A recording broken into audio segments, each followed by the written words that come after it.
morning class. Today in the next segment of kingdoms related with biology, today we are going to talk about animal kingdom. Now biology is basically divided into two divisions, that is plants and animals. So we have already studied plant kingdom in the previous class, and in this class we are going to study about the animal kingdom. Now, what are the general characteristics of animals? Why animals are different from plants? First and foremostly, what are the general characteristics of animals which differentiate it from plants? Now, animals are heterotrophic in nutrition. Heterotrophic means they cannot prepare their own food. They depend on others for their food. That's why animals are heterotrophic.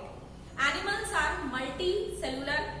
There are unicellular organisms also and there are multicellular organisms also.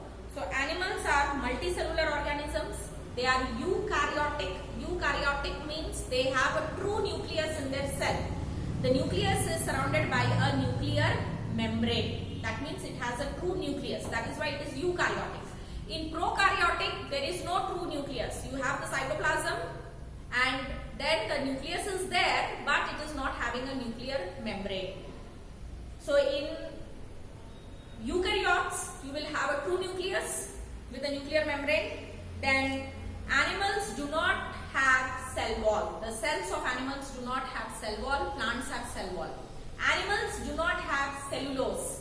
Animals cannot photosynthesize. So they do not have plastids also. They do not have chloroplast.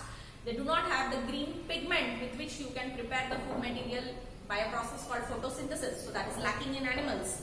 Then animals exhibit holozoic nutrition. Holozoic means they put the food inside the mouth of the organism.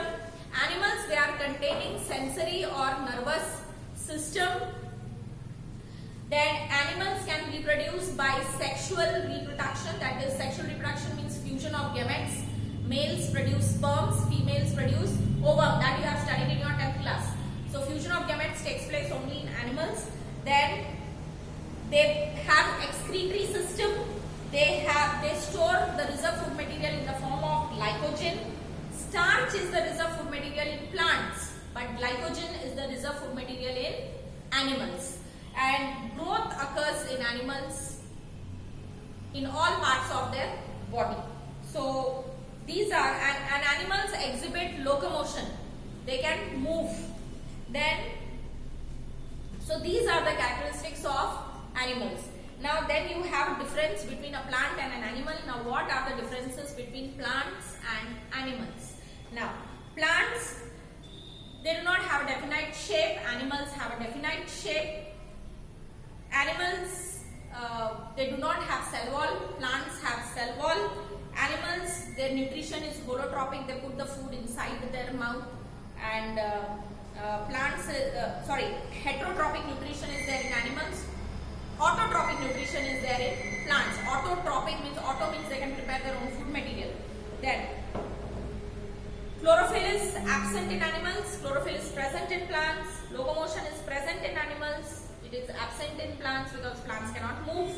Then irritability, it is there in animals. It is not there in plants. But some plants have, they show irritability, like touch-me-not. If you touch the leaves of touch-me-not, then it shrinks. So there is irritability in some plants. Then reproduction. The reproductive organs in animals is very well developed, which is not that developed in plants. Excretory organs are present in animals. It is not present in plants. Then plants can grow till they die, but animals have a limited growth. Then sensory organs. Sense organs are present in animals. They are not present in plants. Then energy. We get energy from food, and the energy is stored in the form of glycogen. In animals, energy is stored in the form of glycogen. Food materials are stored in the form of glycogen, whereas in plants it is stored in the form of starch. Then vacuoles. Animals do not have vacuoles. If at all it is present, they have a small vacuole. Animals, plants have a huge vacuole. Then centrioles are present in animals. They are not present in plants because help in reproduction. Then lysosome, they are present in animals, they are absent in plants. Now, based on habit of the animals, animals can be called as herbivore. What is the meaning of herbivore?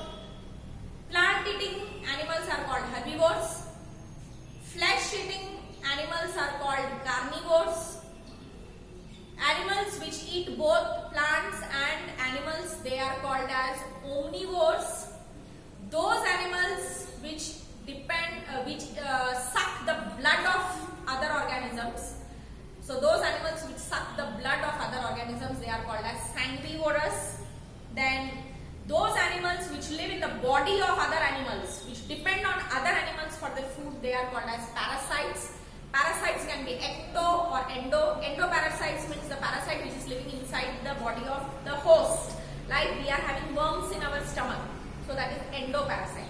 Ectoparasite is lice. The lice which is in the hair. That is, it depends upon us for food and shelter. So it is a parasite and it is living outside our body. So it is ectoparasite. Then saprozoite. Saprozoite are those animals which depend on dead and decaying organic matter. That is sapro. Sapro means dead and decaying organic matter. Coprophagous, which feed on the fecal matter of other animals. That is coprophagous. Then habitat. Habitat is the dwelling place of an organism. The place where we live. That is called as habitat. Now, aquatic. Those animals which live in water, they are called as aquatic. Terrestrial, those which live on land, they are called terrestrial. Fossorial, those which live in burrows. Burrows means holes. So they are fossorial, example rats. Then arboreal, those which live on trees. Then volant or flight, which fly in the air. And desert, those animals which live in deserts. Amphibian, those animals which live both on land and water. They are called as amphibian. Like frog, it can live both on land and water. Aerial, those which live in air. Now, so these are the various types of animals which are classified on the basis of their habitat, the place where they live. So I hope you have understood till here. Then, basis of classification, animals can be classified on the basis of their levels of organization. Like for example, whether they are of cellular level, whether they are of tissue level, they are of organ level, organ system level. So based on these levels, organisms are again classified. Like for example, cellular level. Cellular level means the body can be differentiated only into cells. They have only cells. They can be unicellular or multicellular. Multi means many cells. So if the body is made up of only cells, no specialization in it, then it is cellular level.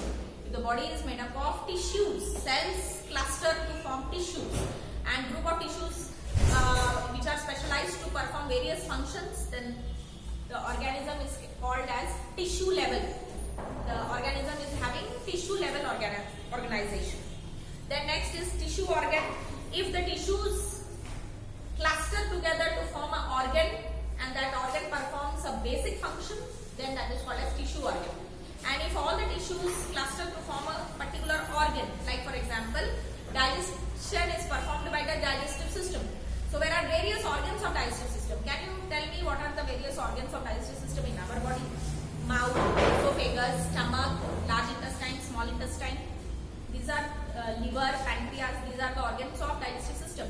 So when all these organs together perform a similar function, then it forms an organ system. So if the higher organisms like man, they are having organ system level of organization. Now, body plan. Body plan can be on the basis of cell aggregate, like some organisms they are made up of only cells. Some have a blind sac plan, that means the entire body is in the form of a cavity. Cavity means emptiness inside. Inside hollow, outside you will have a particular shape. Then you have a tube-like plan. Like tube-like plan, the body is in the form of a tube. Example is starfish. In the blind sac plan, you will have the example of hydra. Okay, cellular plan amoeba, blind sac plan is hydra, and tube-like plan is starfish. Starfish. Now, body symmetry. Symmetry means like the arrangement of the organisms, the arrangement of the organs in an organism is called as a symmetry. Now, based on this arrangement of organs, how the organs are organized in the body.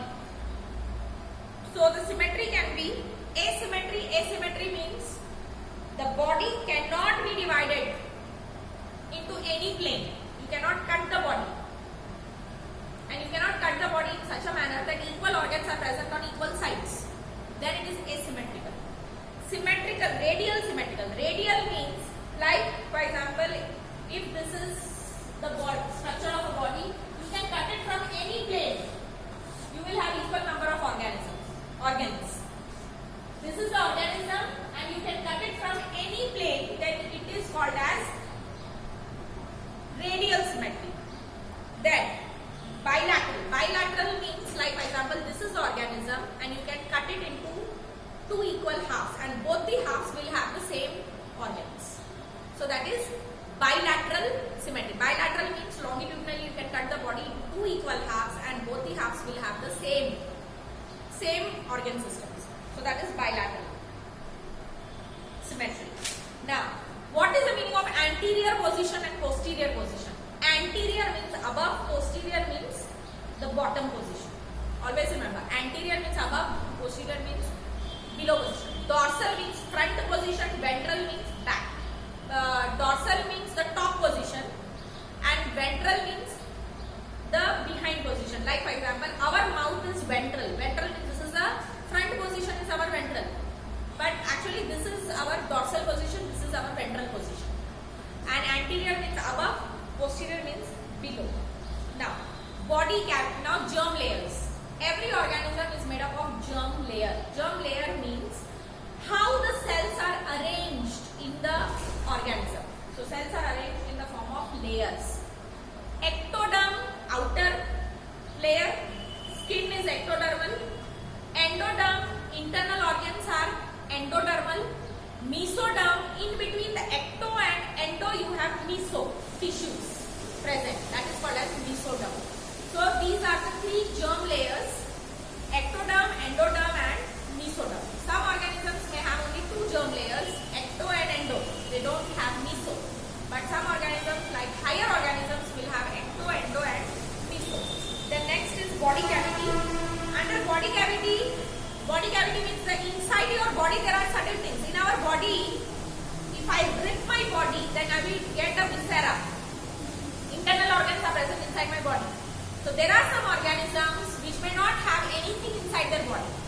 So the cavity inside the body is called as coelom. If there is no cavity inside the body, acoelomate. If there is a cavity inside the body, cavity means a space inside the body, that is coelomate. No space inside the body, that is acoelomate. Then they have a false coelom, then it is pseudocoelomate. If they have a false coelom, then it is pseudocoelomate. Then some organisms, they have segmentation. Have you seen earthworm? The body of earthworm is having, if you take the body of an earthworm, then this earthworm is having segments. Earthworm, leech, they are having segments. So that is called as metamerism. This segment present in the body of an earthworm or a leech is called as metamerism. Okay. Have you seen a fish? Have you seen a crocodile? They are having an exoskeleton. We are having endoskeleton. The skeletal system of our body is inside the body. Can you see our skeleton from outside? No. Similarly, we can see the skeleton of exoskeleton in the form of hard skin like crocodile, shells which are present in Uniopila, shelled animals, mollusks. They have shells. Then you can see scales. Scales are present on fish. Fish is having scales. isn't it? So all these are exoskeleton. That is exoskeleton part. Endoskeleton is the bones and the cartilage that is present inside our body, that is endoskeleton. Now classification of the animal kingdom. So these were the general characteristics